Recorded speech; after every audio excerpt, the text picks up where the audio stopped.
दुनिया की सबसे प्राचीन और एडवांस सिविलाइजेशन में से एक इंडस वैली सिविलाइजेशन। यह सिविलाइजेशन 4500 साल पहले आई और एक सोफिस्टिकेटेड अर्बन सोसाइटी का एग्जाम्पल बनी। लेकिन इसका ओरिजिन एक बड़ा मिस्ट्री है। क्या यह सिविलाइजेशन मेसोपोटामिया से इंस्पायर्ड थी या फिर यह भारत की इंडिजीनियस डेवलपमेंट का एक पार्ट थी? आज हम जानेंगे इंडस वैली सिविलाइजेशन के जन्म की असली कहानी। Introduction, the mystery of Indus valley civilization. Indus valley civilization, जिसे हम हड़प्पन सिविलाइजेशन भी कहते हैं, एक ऐसी सिविलाइजेशन थी जो आज के पाकिस्तान और नॉर्थ वेस्टर्न इंडिया में फैली हुई थी। यह दुनिया की सबसे पुरानी सिविलाइजेशन में से एक थी, मेसोपोटामिया और इजिप्ट के साथ। लेकिन सबसे बड़ा सवाल यह है कि यह सिविलाइजेशन बनी कैसे? क्या यह मेसोपोटामियन लोगों के इन्फ्लुएंस था या यह इंडिजीनियस लोगों के अपना विकास था? Early settlement, the foundation of Indus valley civilization. Indus valley civilisation के ऑरिजिन को समझने के लिए हमें और पीछे जाना होगा।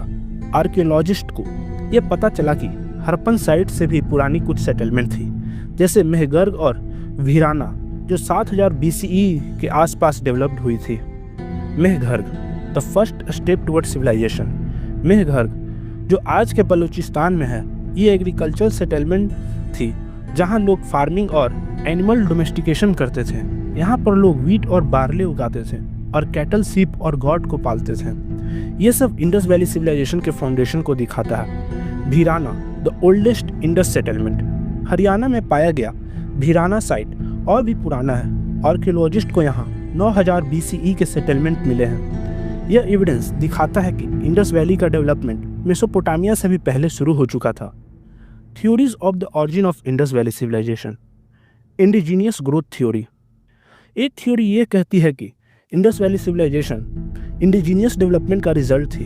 भारत के अंदर कुछ जगहों पर पुराने सेटलमेंट मिले हैं जो दिखाते हैं कि यह सिविलाइजेशन लोकल कल्चर से डेवलप्ड हुई थी। Saraswati river connection. Satellite imagery से यह पता चला है कि हड़प्पन सेटलमेंट मोस्टली इंडस और एक्सटिंक्ट सरस्वती रिवर के किनारे थे। Local pottery and tools. Harappan pottery और टूल्स उन्हीं रीजन में डेवलप्ड हुए जहां प्राचीन सेटलमेंट पाए गए हैं, जो दिखाता है कि यह एक ऑर्गेनिक सिविलाइजेशन थी। Mesopotamian influence theory. कुछ हिस्टोरियंस यह मानते हैं कि इंडस वैली सिविलाइजेशन मेसोपोटामिया के कॉन्टेक्स्ट से बनी। यहाँ पर कुछ इंपॉर्टेंट एविडेंस है। Trade relation. इंडस वैली और मेसोपोटामिया के बीच ट्रेड होता था। मेसोपोटामिया रिकॉर्ड्स में मेलुहा नाम का मेंशन है, जो हड़प्पन लोगों के लिए हो सकता है। Cultural exchange. हड़प्पन सील और मेसोपोटामियन सील का डिज़ाइन काफ़ी सिमिलर है, जो दिखाता है कि दोनों सिविलाइजेशन के बीच कांटेक्ट हुआ था। लेकिन क्या यह प्रूफ करता है कि इंडस सिविलाइजेशन मेसोपोटामियन इन्फ्लुएंस से बनी या बस एक कल्चरल एक्सचेंज था? Role of climate and environment in rise of Indus valley civilization. एक और थ्योरी यह है कि इंडस वैली सिविलाइजेशन का ऑरिजिन नेचुरल क्लाइमेट चेंजेस की वजह से हुआ। आर्कियोलॉजिस्ट यह मानते हैं कि मॉनसून पैटर्न्स और रिवर का फ्लो चेंज होने लगा, जिसकी वजह से लोग नए सेटलमेंट बनाने लगे। Saraswati river hypothesis. कई हिस्टोरियंस मानते हैं कि सरस्वती रिवर पहले इंडस रिवर से भी बड़ी थी, लेकिन धीरे धीरे सूख गई। ये लोगों को नए जगहों पर सेटल होने पर मजबूर कर सकती थी। Fertile land. इंडस रिवर के किनारे फर्टाइल लैंड थी जो एग्रीकल्चर के लिए परफेक्ट थी, और यह एक मेजर रीजन था सिविलाइजेशन के डेवलपमेंट का। Conclusion, the true origin of Indus valley civilisation.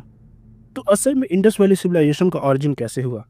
यहाँ पर जो सबसे स्ट्रॉन्ग थ्योरी है वो ये है कि यह सिविलाइजेशन इंडिजीनियस थी, लेकिन ट्रेड और कल्चरल एक्सचेंज से डेवलप्ड हुई। समरी ऑफ की पॉइंट्स। मेहगर्ग और बीराना जैसे सेटलमेंट सिविलाइजेशन के फाउंडेशन थे।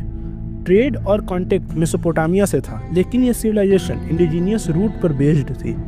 क्लाइमेट और रिवर का रोल सिविलाइजेशन के डेवलपमेंट में इम्पॉर्टेंट था। आज भी आर्कियोलॉजिस्ट नए डिस्कवरीज कर रहे हैं जो हमें इंडस वैली सिविलाइजेशन के बारे में नई इंसाइट दे सकती हैं।